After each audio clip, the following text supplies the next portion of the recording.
Hi, welcome. The invitation arrived on a Tuesday, the kind of day that already felt worn and gray. For Elena, a single mother to triplets, it was a slap in the face delivered on thick cream-colored cardstock. Her ex-husband Richard, a man who now lived in a world of penthouse views and tailored suits, was getting remarried. His name embossed in gold felt like a brand on her skin. He had invited her, he said, for closure. But Elena knew Richard. It wasn't an olive branch. It was a summons to her own public execution.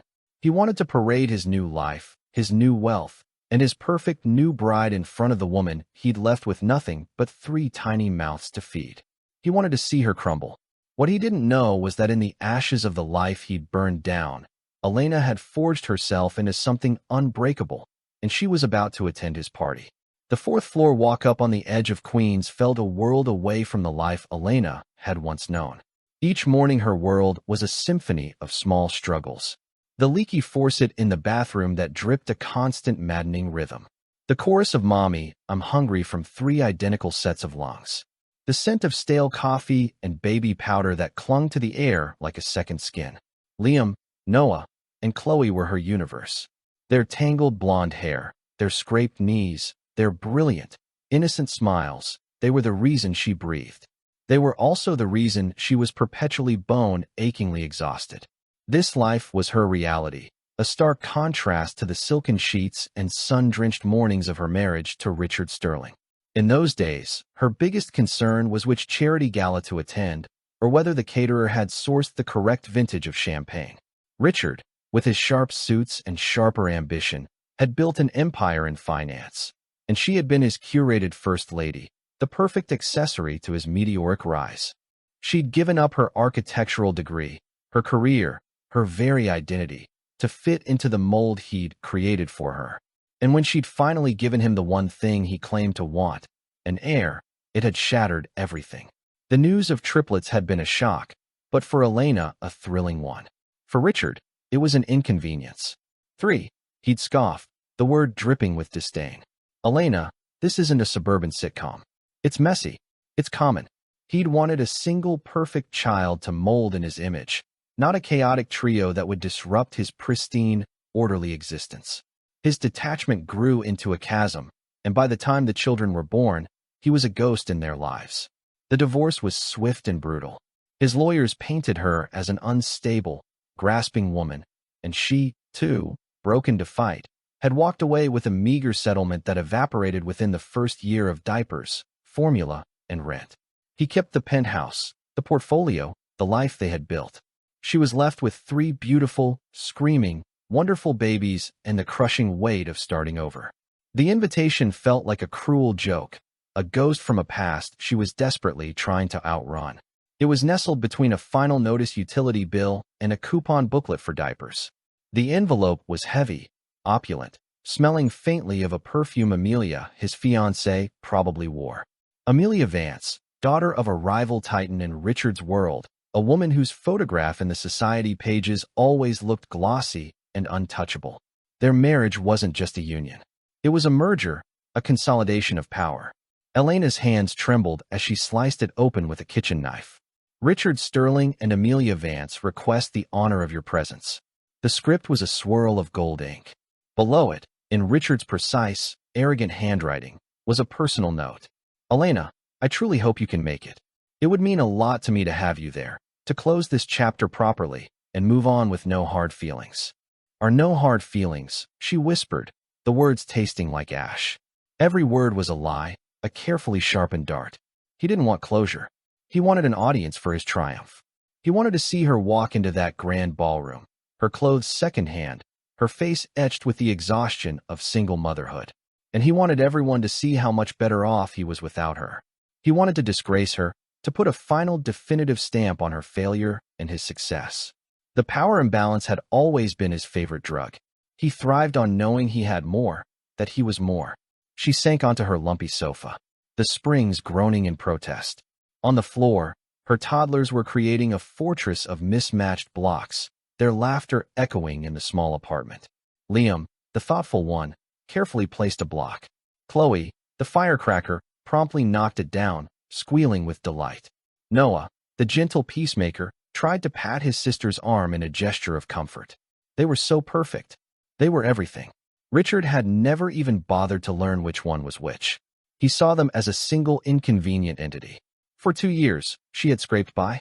She took on freelance drafting work, sketching blueprints for kitchen renovations and garage extensions in the dead of night, her laptop propped on a stack of books while her children slept.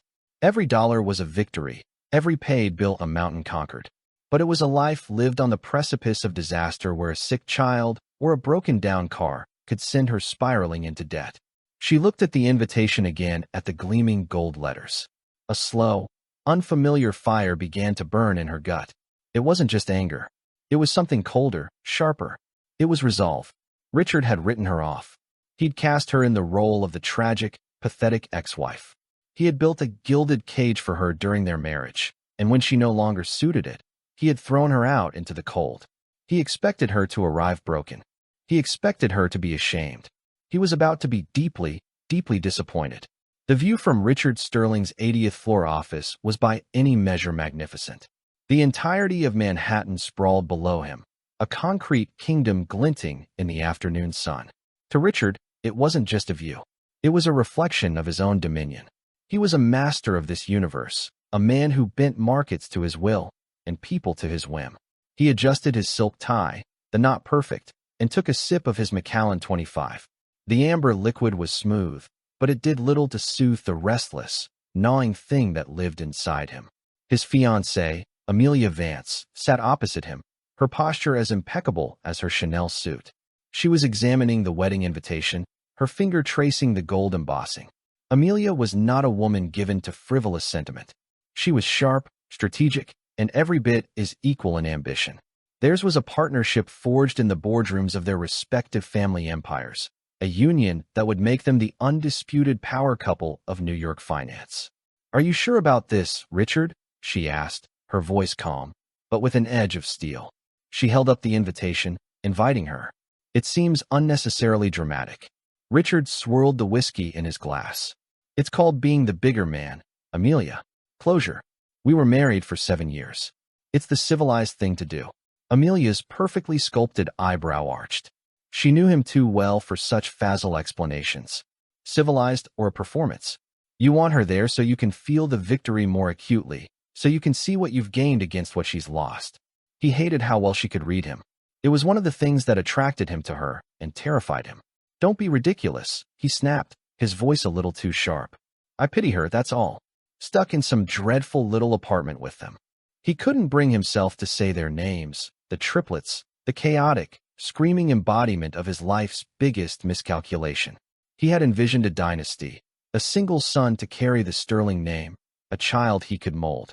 Instead, Elena's body had betrayed his vision, producing a litter. That's how he thought of them, a messy, inconvenient litter that had ruined the clean lines of his life.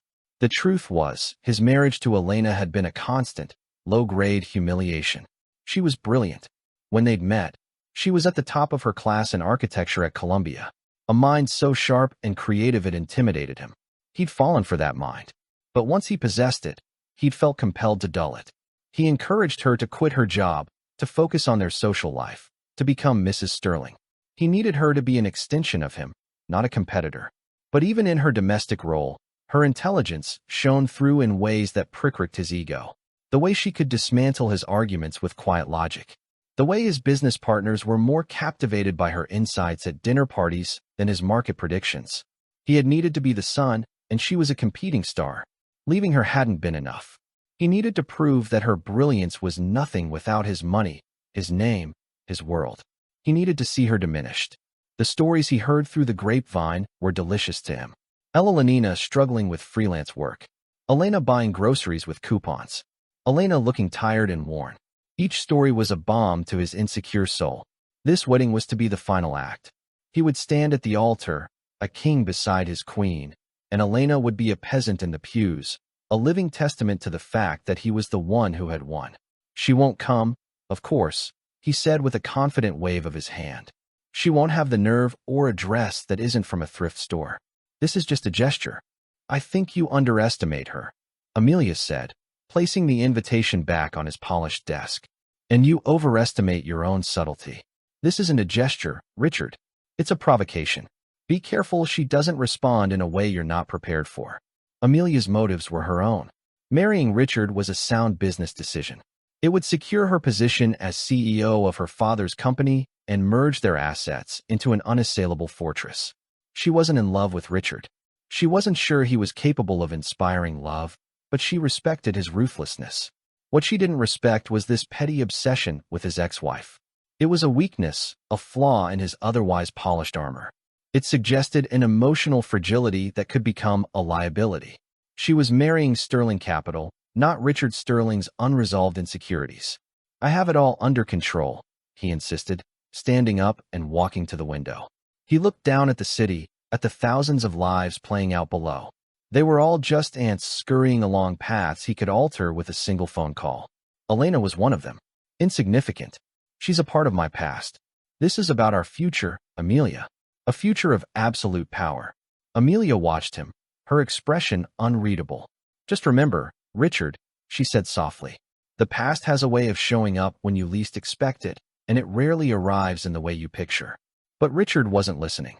He was picturing Elena's face when she received the invitation.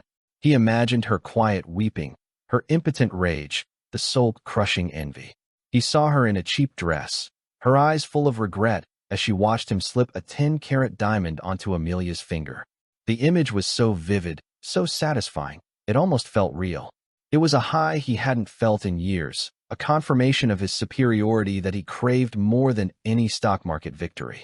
He was Richard Sterling, and he always won. The thought was so comforting, he failed to notice the predatory glint in his own fiancée's eyes as she watched him pin. She saw his weakness clearly, and like any good strategist, she was already filing it away for future use. The days following the invitation's arrival were a thick, suffocating fog of despair for Elena. Richard's calculated cruelty had worked, at least initially. She felt every ounce of the shame he'd intended. She looked at her worn-out jeans, the cracks in her apartment walls, the meager contents of her refrigerator, and saw them through his eyes, symbols of her failure. The temptation to curl into a ball and disappear was immense. She would throw the invitation away, pretend it never happened, and continue her life of quiet desperation. It was on a particularly bleak Friday, after a freelance client had rejected her latest drafts, demanding a complete rework without additional pay, that she hit her breaking point.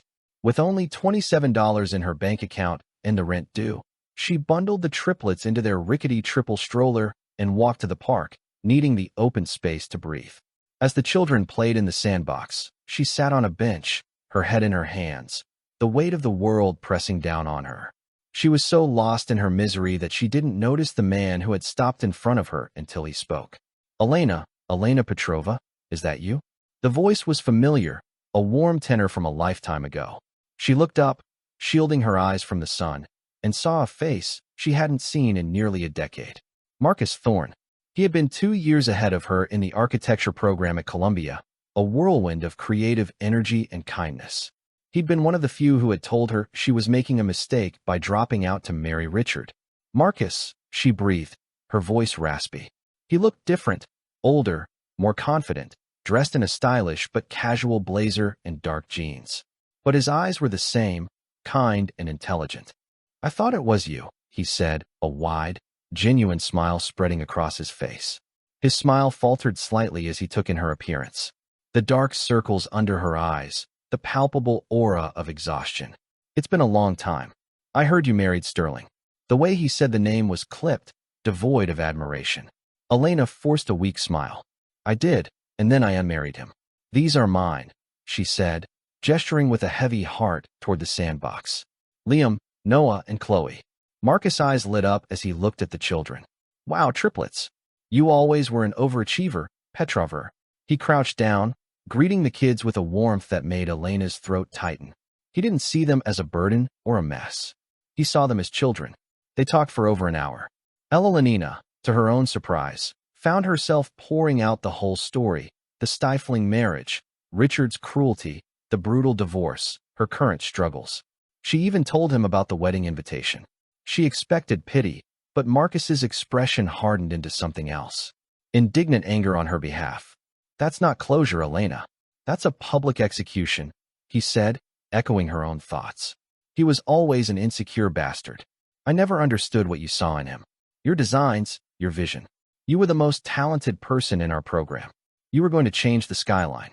Hearing those words, hearing someone acknowledge the person she used to be, the person she had buried under layers of being Mrs. Sterling, and then Mommy was like a key turning in a rusted lock.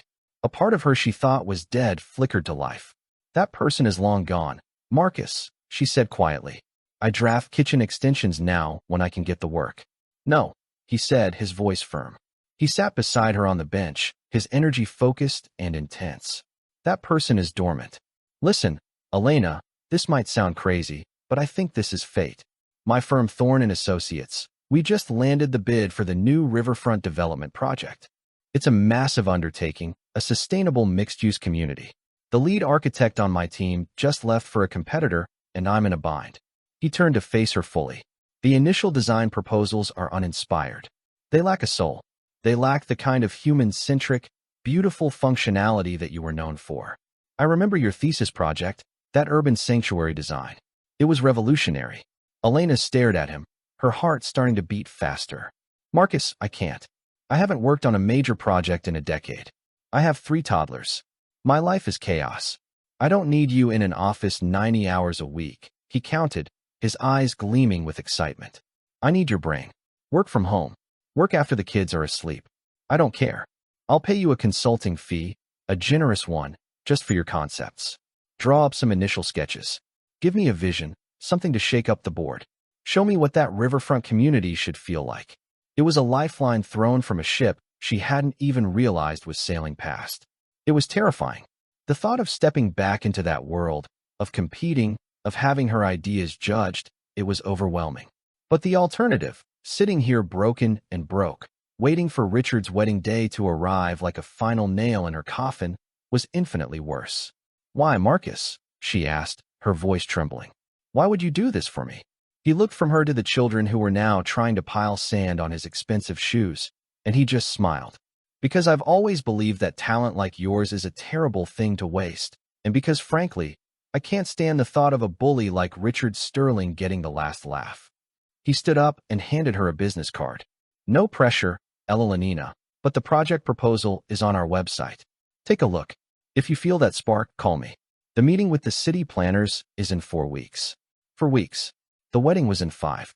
As Marcus walked away, Elena looked at the business card in her hand. Marcus Thorne, CEO, Thorne and Associates.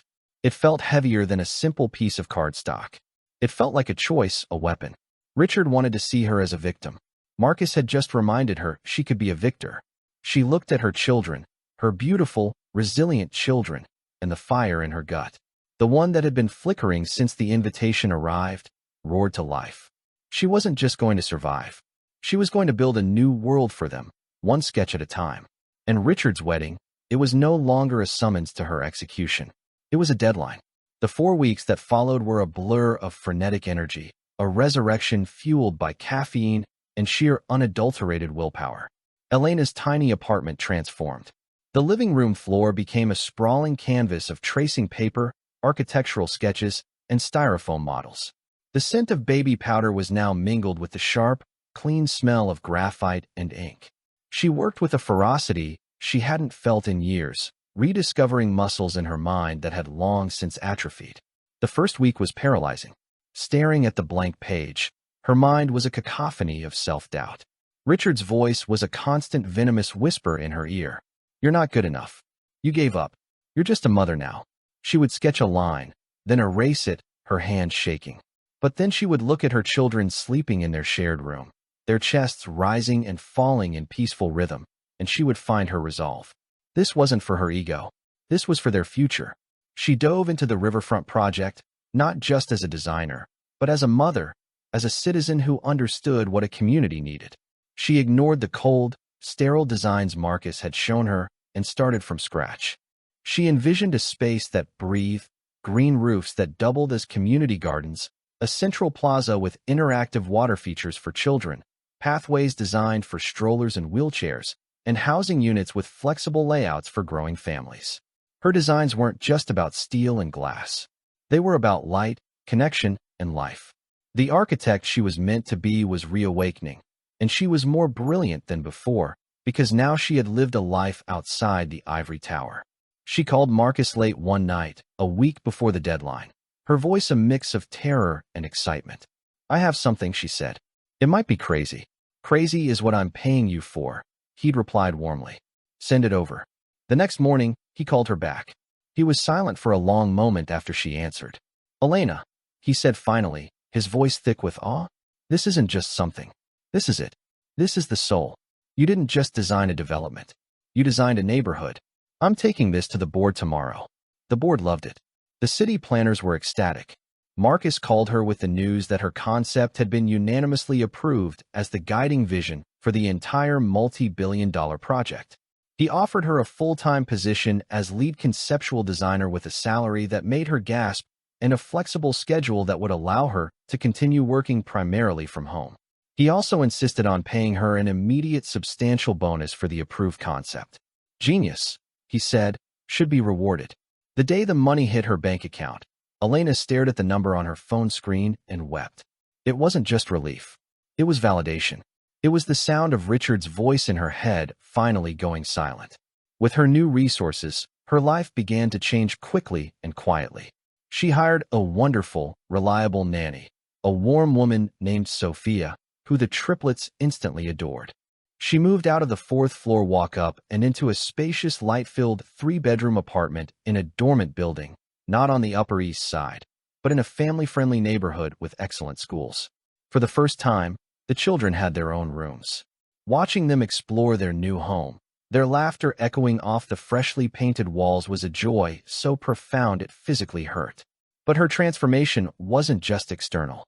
With Sophia's help, she had time. Time to sleep, time to think, time to remember who she was. She started exercising again, not to fit into a certain dress size, but for the strength and clarity it gave her. She bought new clothes, elegant, understated pieces that reflected her own taste, not Richard's.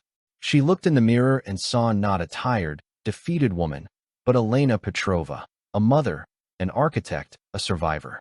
She was forging a new armor, not of wealth and status, but of self-respect and accomplishment. 1 week before the wedding, she walked into a high-end car service and booked a black Cadillac Escalade for the following Saturday. "I need the largest, safest car seats you can provide for 3 3-year-olds, she told the stunned agent. Her voice clear and steady. Then she did the one thing she had been putting off. She went shopping for a dress. She didn't go to the designer boutiques Richard had once dragged her to. Instead, she found a small independent designer with a shop in Soho. There she found the perfect garment. It wasn't a flashy ball gown. It was a stunning emerald green silk dress cut with the clean, elegant lines of a master architect. It was sophisticated, powerful, and utterly her. It was the color of new life, of money, of envy. As she stood in front of the mirror, the silk cool against her skin, she thought of the wedding invitation still sitting on her new marble countertop. Richard's intent had been to wound her. Instead, he had given her a deadline. He had inadvertently lit the fuse on her own revolution. He expected her to show up in rags, a ghost from his past. She planned to arrive as a vision of the future, a future he had no part in, a future she was building entirely on her own. The thought brought a slow, genuine smile to her face. The cage was gone. She was finally free. In the Sterling Vance universe, wedding preparations were less a matter of personal taste and more a matter of corporate-level event planning. Florists were flown in from Holland. A Michelin-starred chef was designing a 7-course menu, and the guest list was a carefully curated index of the world's financial elite. The wedding was the social event of the season, a coronation for the new king and queen of Wall Street. But beneath the opulent surface, hairline cracks were beginning to show. Amelia Vance was no fool. She had entered into this arrangement with Richard with her eyes wide open, viewing it as a strategic alliance. But his obsession with Elena was becoming a grating, unprofessional distraction. He brought her up constantly, veiled in dismissive, pitying tones that only highlighted his fixation. "I wonder what she'll wear. Probably something she sewed herself." He'd sneer over breakfast. "I had my assistant check her address. It's some dreadful part of Queens.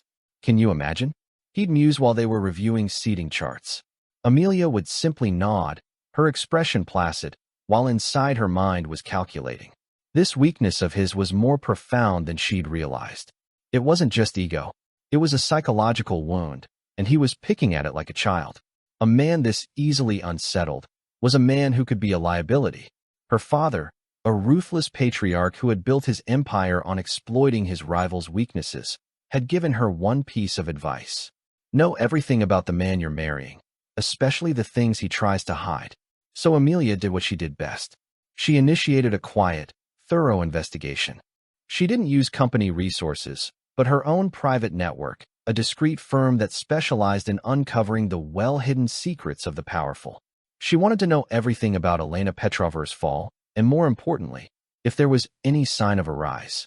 The initial reports were exactly what Richard had told her: a struggle, a small apartment, freelance work that barely paid the bills.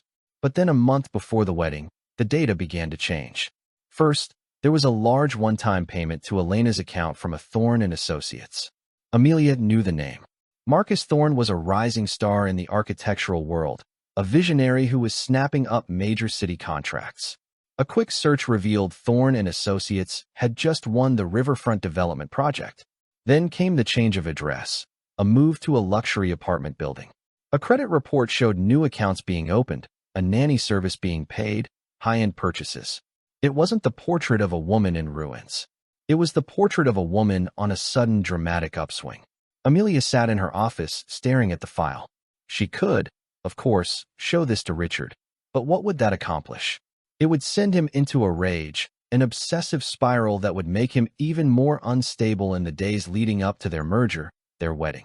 His focus would shift entirely to Elena, to this new, unexpected threat to his narrative of dominance. No, that wouldn't do. Instead, Amelia saw an opportunity. Richard's weakness could be her strength. His obsession could be the very thing that gave her the upper hand in their marriage from the start. She would let him walk into this blind. She would let him stage his grand performance, completely unaware that the lead actress had rewritten the script. The fallout would be his to manage, and in the chaos, he would be more dependent on her, more malleable.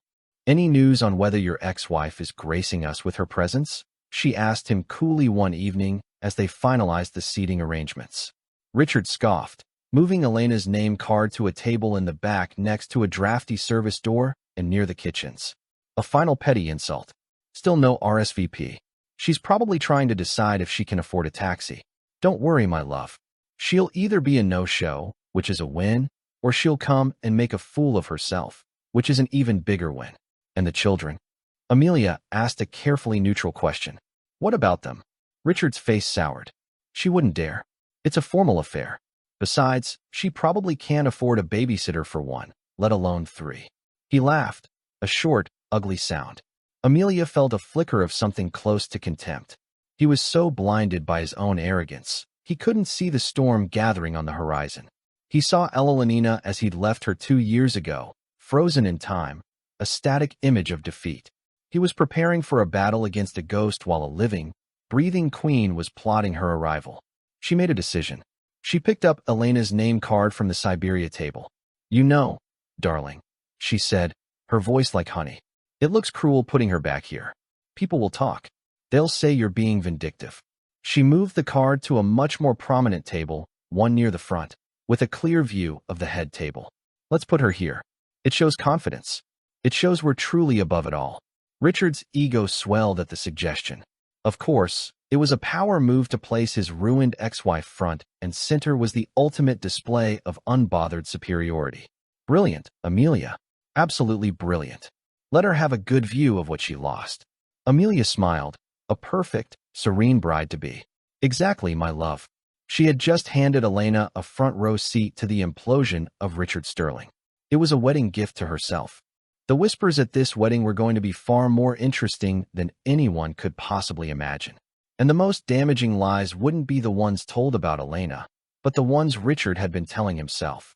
The morning of the wedding dawned crisp and clear, a perfect autumn day. In a penthouse overlooking Central Park, Richard Sterling woke up feeling like a Roman emperor on the day of a triumph. He'd slept soundly, his dreams filled with vague, satisfying images of victory. Today, he would consolidate his empire by marrying Amelia. and he would finally publicly erase the stain of his first marriage. He looked at his reflection in the mirror as he knotted his Tom Ford tie. Confident, powerful, invincible.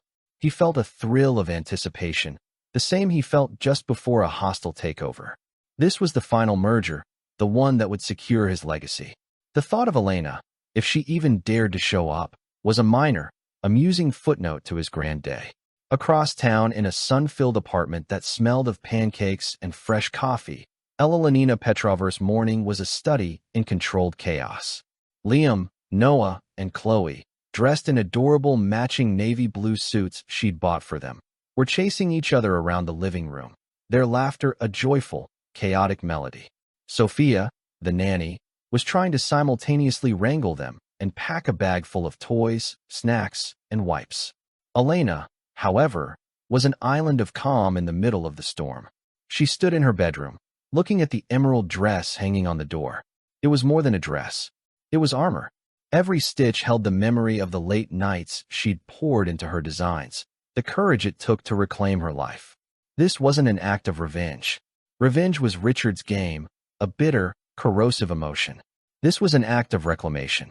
She was not attending as Richard's ex-wife. She was attending as Elena Petrova, and she was bringing her entire world with her. "Are you nervous, honey?" Sophia asked, pausing at the bedroom door. Elena turned, a small, genuine smile on her lips. "I was, but I'm not anymore. It's just a party, Sophia." But it wasn't, and they both knew it. It was a closing statement. "You look at the party people, Mommy?" Chloe asked, tugging on Elena's silk robe. Elena crouched down, smoothing her daughter's hair. "Yes, sweetie. We're going to go see someone Mommy used to know, and we have to be on our very best behavior, right?" "Right." The three chorus, though Chloe was already trying to pull a thread from her brother's jacket. As Sophia took the children downstairs to wait, Elena began to get ready.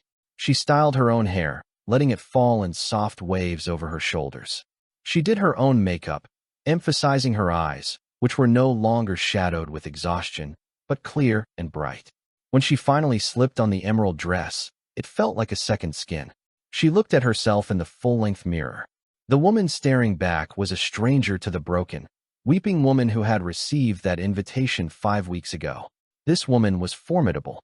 Her phone buzzed. It was a text from Marcus. "Thinking of you today. Remember, you're not walking into his story. You're walking into yours. Go change the skyline." His words were the final piece of steel she needed.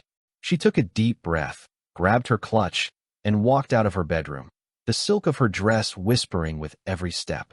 Downstairs, the black Escalade was waiting. The driver, a professional and discreet man, held the door open as Sophia buckled the triplets into their car seats. The interior of the SUV was spacious and smelled of clean leather. It was a world away from the subway and the city bus. "I can take them to the park, Elena. If this is too much," Sophia offered one last time, her eyes full of concern. "No," Elena said, her voice firm as she slid into the seat. "They are the most important part of my life. He erased us. Today we're going to remind him that we exist." She looked at her children, her heart swelling with a fierce protective love. And besides, she added a mischievous glint in her eye. "They look incredibly handsome. It would be a shame to waste the suits." As the Escalade pulled away from the curb, gliding smoothly into Manhattan traffic, Elena felt a profound sense of peace settle over her. She was no longer a pawn in Richard's game. She was her own player with her own pieces, and she was about to make a move he would never see coming. She wasn't driving to a wedding to prove a point to him. She was going to show her children that their mother was strong, that they should never be ashamed of who they are or where they come from, and that sometimes the best way to deal with a bully is to show up to their party looking like you own the place. The St. Regis Hotel was a fortress of old-world opulence, its grand ballroom dripping with crystal chandeliers and suffocating under the weight of thousands of white roses. The air was thick with expensive perfume and the low hum of powerful people making powerful conversation. This was Richard Sterling's natural habitat, a room where net worth was the only metric that mattered. He stood near the entrance, a triumphant smile plastered on his face, Amelia, a vision of icy perfection at his side. He accepted congratulations, shook hands, and scanned the crowd, a part of him still looking for the ghost he'd summoned. He was beginning to think she hadn't had the nerve to come after all. A pity. The humiliation would have been exquisite. And then a subtle shift occurred at the entrance. The low hum of conversation faltered. Heads began to turn. A ripple of whispers spread through the room like a contagion. Richard followed their gaze, his smile tightening. A long black limousine. No, an Escalade, sleek and imposing, had pulled up to the curb. A livery driver opened the rear door. Richard expected to see a late-arriving banking magnate or a tech billionaire. Instead, a single emerald green silk shoe emerged. Then Elena. She rose from the vehicle, not like a ghost, but like a goddess. The emerald dress clung to her form, a slash of vibrant life against the muted tones of the city. Her hair caught the light. Her face was serene and confident. And her eyes, when they briefly swept over the crowd, held not a trace of fear or shame. She was beautiful, but it was a different kind of beauty than the one he remembered. This was not the curated, polished beauty of Mrs. Sterling. This was the raw, undeniable beauty of a woman who knew her own worth. A collective, silent gasp went through the crowd. This was not the ruined woman from the gossip columns. This was a phoenix. Richard felt the blood drain from his face. His confident smile faltered, replaced by a mask of stunned disbelief. Amelia beside him remained perfectly still, but he could feel the sudden tension in her arm. She had known or she had suspected, but the true shock was yet to come. After Elena emerged, the driver reached back into the Escalade. One by one, he unbuckled and lifted out 3 small children, all dressed in immaculate matching suits. 3 toddlers with the same blonde hair, the same wide, curious eyes, triplets.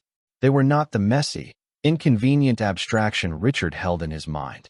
They were real. They were beautiful. They were undeniably his, and they were undeniably Elena's.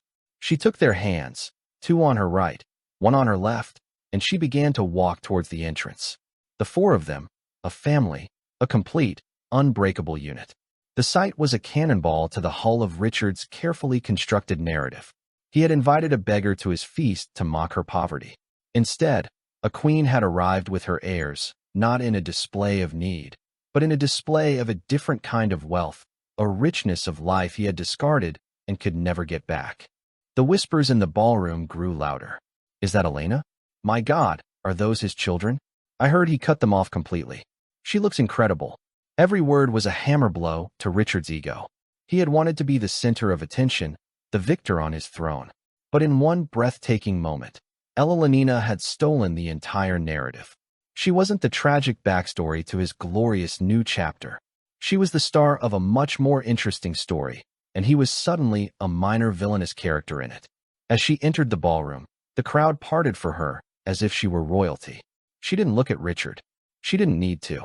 She smiled warmly at a few familiar faces, calmly led her children through the sea of gaping onlookers, and found her table, the one Amelia had so cleverly placed front and center. She settled the children into their chairs, pulling small, quiet toys from her clutch for them to play with.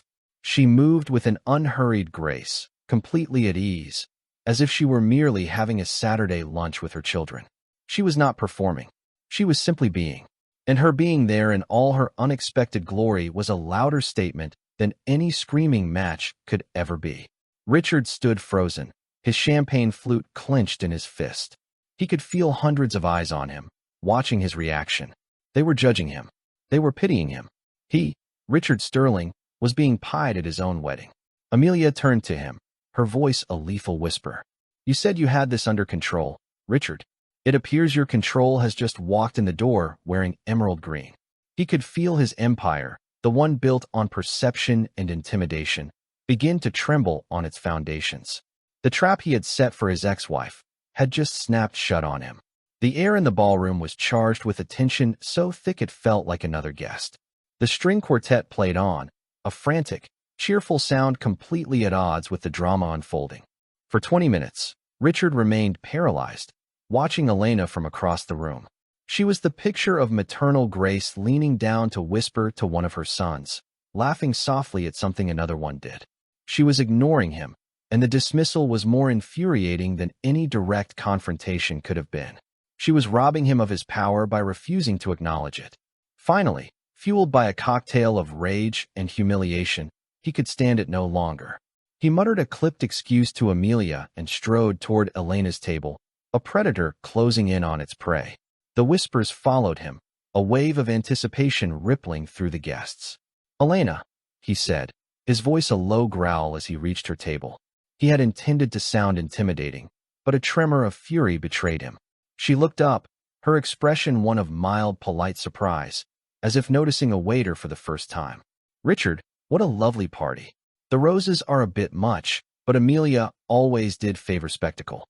The calm offhand critique of his wedding delivered with the casual air of an art critic threw him off balance.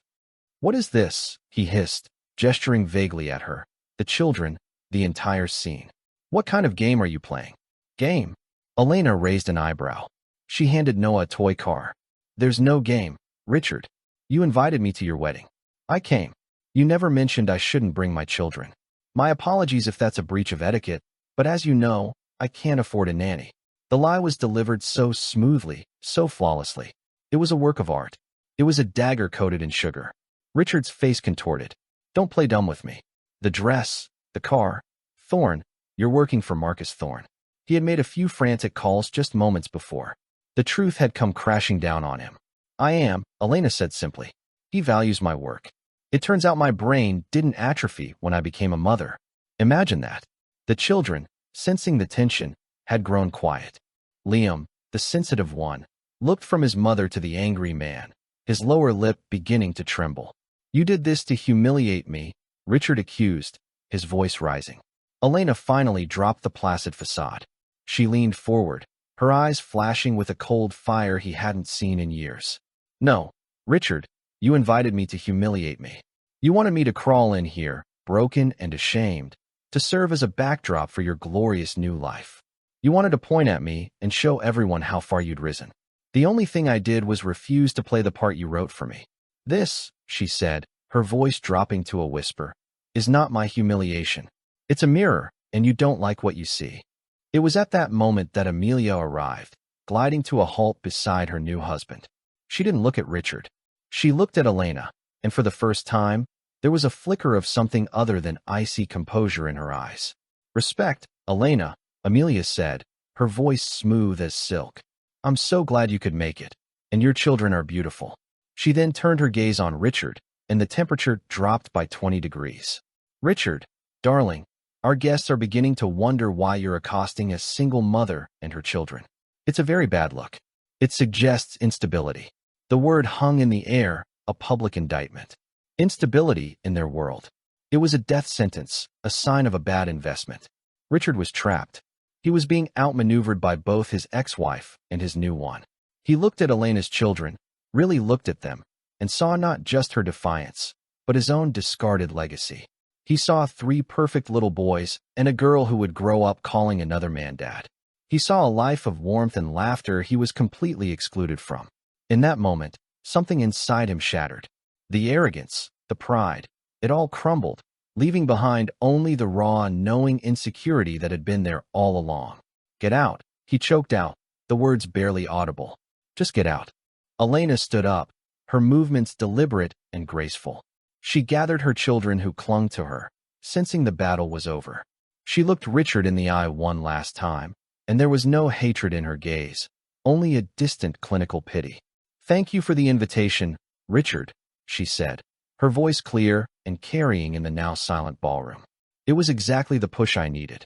She turned and walked away, her children in tow. The crowd parted for her once more, their faces a mixture of awe and sympathy. She hadn't raised her voice. She hadn't caused a scene. She had simply shown up as herself, and in doing so, had systematically dismantled a powerful man with nothing but the truth. As Elena and her triplets walked out of the St. Egregious, leaving the ruins of a party behind them, Richard Sterling was left alone in the center of the room. The spotlight he craved now a harsh, unforgiving glare. He was surrounded by his wealth, his power, and his perfect bride, and he had never felt so utterly, devastatingly poor. The consequences of his cruelty were just beginning. The wedding reception ended not with a bang, but with a quiet, catastrophic fizzle. As soon as Elena left, the atmosphere became unbearable. The guests, having witnessed the spectacular implosion of their host, made their excuses, and began to melt away. The polite fiction of the grand celebration had been shattered, and all that was left was the awkward, ugly truth. Richard stood amidst the wilting roses and half-empty champagne glasses, a king in a rapidly emptying castle. Amelia approached him, her veil already removed, her face a mask of cold fury. "That," she said, her voice devoid of any warmth, "was the most humiliating public spectacle I have ever had the misfortune to be a part of. Our marriage, this merger, was contingent on an image of strength, stability, and power. You have shown yourself to be petty, obsessive, and emotionally volatile. You are a liability, Richard. She planned it all, Amelia. Can't you see?" He pleaded, desperation creeping into his voice. "Of course she did," Amelia retorted. She was provoked, and she responded with a masterful strategy. "She didn't humiliate you, Richard. She simply held up a mirror and allowed you to humiliate yourself. My father will be hearing about this. Our lawyers will be in touch." She turned on her heel and walked out of his life, leaving him alone with the 7-course meal that would never be eaten and the string quartet that had finally fallen silent. The fallout was immediate and brutal. News of the disastrous wedding spread through the financial world like wildfire. Stories of his cruelty to his ex-wife, of the existence of the children he had abandoned, painted him as a monster. Deals that had been on the verge of closing were suddenly put on hold. Powerful allies stopped returning his calls. His power had always been built on a carefully crafted illusion of invincibility, and Elena had exposed it as nothing more than a fragile facade. In the cutthroat world he inhabited, a wounded predator is quickly devoured. Meanwhile, Elena wasn't reading the gossip columns or reveling in Richard's downfall. She had taken her children for ice cream after they left the wedding. As they sat in the park, their faces sticky and joyous, she felt a lightness she hadn't experienced in years. The battle was over. The chapter was truly and finally closed. Her redemption wasn't in Richard's suffering. It was in her own success. Her work with Marcus Thorne flourished. The Riverfront project became her passion, and her innovative human-centric designs won awards and accolades. She was no longer Richard's ex-wife. She was Elena Petrova, one of the most exciting new voices in modern architecture. She had found her power not in tearing someone else down, but in building something beautiful and lasting. Months later, she was on site at the Riverfront development, watching the first foundations being poured. Marcus stood beside her, a proud smile on his face. Her children played nearby in a temporary safe play area she had designed for the construction workers' families. She had built a new life, a new skyline, a new future, all from the ashes of a past someone else had tried to burn down. She was no longer defined by the man who had left her, but by the world she was creating for her children. The limousine and the emerald dress hadn't been a costume for a single day of revenge. They were simply the outward symbols of an internal transformation that was real, profound, and permanent. The sun was setting over the city, casting a golden glow on the rising steel structures.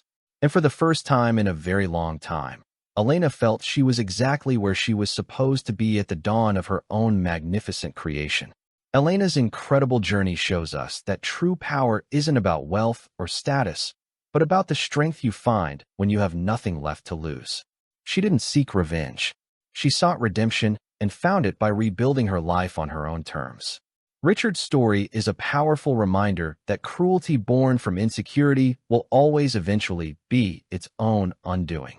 What did you think of Elena's grand entrance? Was Amelia a villain or just a strategist? Let us know your thoughts in the comments below. If you were moved by this story of betrayal and ultimate triumph, please give this video a thumbs up, share it with someone who needs to hear it, and subscribe for more unforgettable stories. Please.